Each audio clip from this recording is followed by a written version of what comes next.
The Wolverines lose 63-39.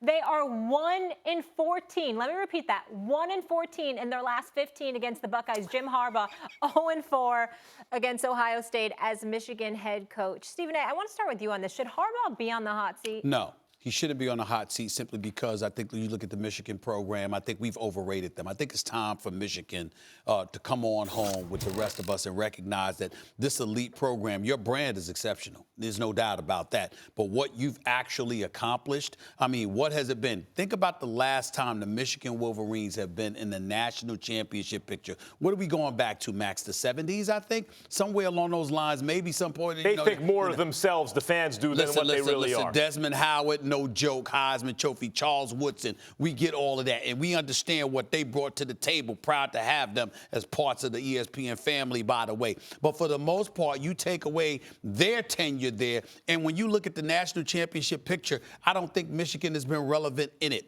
Now, let me get to Jim Harbaugh. That's why I say he shouldn't be on the hot seat, because I think that people have been blowing up Michigan to be more than what they are. Having said all of that, I think the time has arrived to say that Jim Harbaugh has been underrated as a bit overrated, rather, as a college football coach. I mean, either you can't recruit, or you're not as innovative offensively, or it's the combination of both. What have you done offensively? Now, this man obviously has a defensive background. He was a quarterback coach or what have you. We saw what he did in San Francisco, and it was admirable. And getting Colin Kaepernick out of Nevada, you understand you get him to replace Alex Smith. That may be the last innovative thing we've seen Jim Harbaugh do. We just don't see much from this guy, okay? Defensively, you are supposed to be the #1 defense in America and get 62 dropped on you. Now, maybe it's more like 55 because there was a blocked punt that was returned for a touchdown. But the bottom line is you gave up 62 points. Your defense gave up over 50. And for it to be against Urban Meyer, and if it to be against the Ohio State, your most heated rival, everybody knew what was on the line. It wasn't just a rivalry game, the ultimate rivalry game. It was the first time in Jim Harbaugh's tenure that you looked at Michigan and said, excuse me, they could win this game. By the way, Ohio State seems to be unraveling. They lost by 29 to Purdue. All right, everything is vulnerable. It's right out there for you to grab. If you lose the game, you lose the game, even with a playoff berth on the line potentially. Yeah. I get it. But to get stomped like that, it was so disappointing for me, Max. It was embarrassing, and it actually messed up my Saturday. I ain't going to lie. Harbaugh should be on the hot seat, clearly. He was hired to do one thing, and this goes for any Michigan coach, and it goes for any Ohio State coach.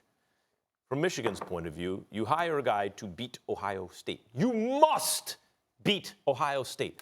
Don't tell me about wins, even on the road. I don't care about Wisconsin and Northwestern and Penn State, Michigan State. I don't want to hear it. Beat Ohio State at least one time. And to have your vaunted defense get crushed because of crossing routes, I mean, that's on the coach. That's coaching. If someone's doing something against you in any sport and you have no defense for it, they're going to keep doing it until you show them that you have an answer. So if it's a pitcher throwing a curveball and the guy can't hit, he's going to keep throwing the curveball. If it's a boxer and he can't block the right hand, the other guy's going to keep throwing the right hand. If a crossing route so flummoxes your defense that you can do nothing about it, is there a halftime adjustment? Can the coach do something? No. And against Ohio State? Guys, this is not – look, Urban Meyer's a great coach. We know that. He's a great coach. I understand. He is great. And he's a candidate for second best coach in college football. There are others. This is not a coach in the SEC. This is not Jimbo Fisher. Why can't you beat Alabama? Well, you're coaching against the greatest coach who ever lived. Urban Meyer is not Nick Saban. Sorry.